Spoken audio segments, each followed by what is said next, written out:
150 years ago, there were very few things in the world that could compare to the size of a giant sequoia. Now we have skyscrapers, we have statues like the Statue of Liberty, so our sense of what is truly immense has changed over time. But I think that even though we have this exaggerated sense of what constitutes the large or the magnificent or the vast, when you're in the presence of a giant sequoia, I think that we adjust ourselves to its scale, and once we make that adjustment, you can easily be overwhelmed by it. I mean, it's not just that there's one, there's a forest of them, so it's pretty impressive. It's rare for a sequoia to be 300 feet tall. They're usually not quite as tall as a football field is long, but they can easily be 20 to 30 feet in diameter at ground level. As you get close to these trees, it's amazing how large and impressive they truly are. These trees are thousands of years old, whether they're closer to 1 or 2 or 3,000 years of age. It's hard to wrap your mind around the time that these individual trees have been on the face of the earth. We've got a lot of precipitation. We've got deep glacial soils here. We've got the western aspect, which gives them a lot of warmth but squeezes the clouds as they come off the Pacific Ocean. And it's just the perfect condition for growing the biggest trees in the world. There's people visiting this area from all over the world, and they come to the Mariposa Grove and they think all the trees are big. But when you come to a sequoia forest or a lot of areas throughout Yosemite National Park, you can be dwarfed by sugar pine trees, you can be dwarfed by ponderosa pine and really large other species other than just giant sequoia trees. So this is certainly a big tree by anyone's measure. Not as big as the biggest sugar pines in the world, but in any setting, a magnificent specimen. But just dwarfed when you look over your shoulder at the giant sequoias here. So that magnificent sugar pine we were looking at, viewing it from here in the shadow of this giant sequoia, looks puny by comparison. In the 1860s, when early European Americans were exploring these groves, they had a hard time trying to explain to people back at camp or back at the cabins how big these trees were. The grizzly giant is in the neighborhood of 27.5 feet in diameter. It's about 96 feet in circumference. These trees are so large that tunnels were cut through them.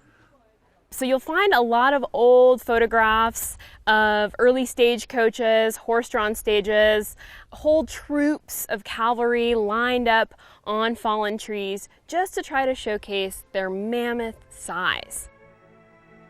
It's kind of ironic that probably the most photographed tree throughout all the time that Yosemite's been a tourist attraction has been the now fallen Wawona tunnel tree.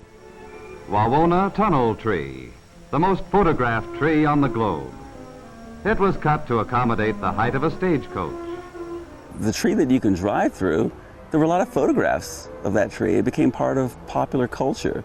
And some people probably even disbelieve, is there really a tree that you can drive through? Is there a tree so big that you can put a road through it? Nah, I don't believe that. You're gonna have to show me that. I think that had a lot to do with it, the fact that the car itself became a ruler, became a means of measuring. And something bigger than your car is pretty good size. For many people, a highlight to their trip to Yosemite National Park would be driving through a living tree, and this is what's become of that tree. The hole was originally cut back in 1881, and it stood fine in all its glory until the winter of 1968-69, when a severe snowstorm brought it down. One of the things about giant sequoia and their mortality is that usually it's caused by a wind in the wintertime and a heavy burden of snow. It can also be caused by human beings, just felling them for their own individual or collective reasons. Back in the 1860s, when groves were being explored and discovered throughout a lot of California, people had very different views of these big trees. Some people looked up at these mammoth trees and were in awe. Other people looked up at these big trees and saw board feet and dollar signs. That's part of the conflict and the dynamic that has always existed in regard to these trees in our culture. What are they good for? Are they good for the heart, or are they good for the pocketbook? It amazes me that in the midst of our country's Civil War, back in 1864, when nobody honestly knew what the future of America was destined to be, Congress discussed whether or not the Yosemite Valley and this grove of giant sequoia trees, the Mariposa Grove of giant sequoias, should be protected for all time. That idea of preserving a grove of big trees so they wouldn't be cut down by lumberjacks, so they wouldn't be harmed by humans, was the first idea of its kind that later led to the larger expansion of national parks in the western part of the United States.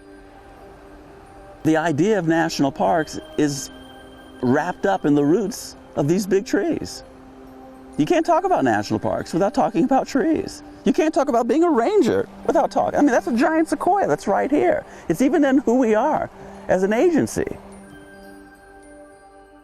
When people protected these trees, yes, they were protecting this unique ancient species, but they were literally protecting this tree. The fact that it's been standing here for hundreds of years, that when people come and visit this grove in another 100 years, hopefully this same tree will be what they're standing by, and it'll be even larger than what we see today.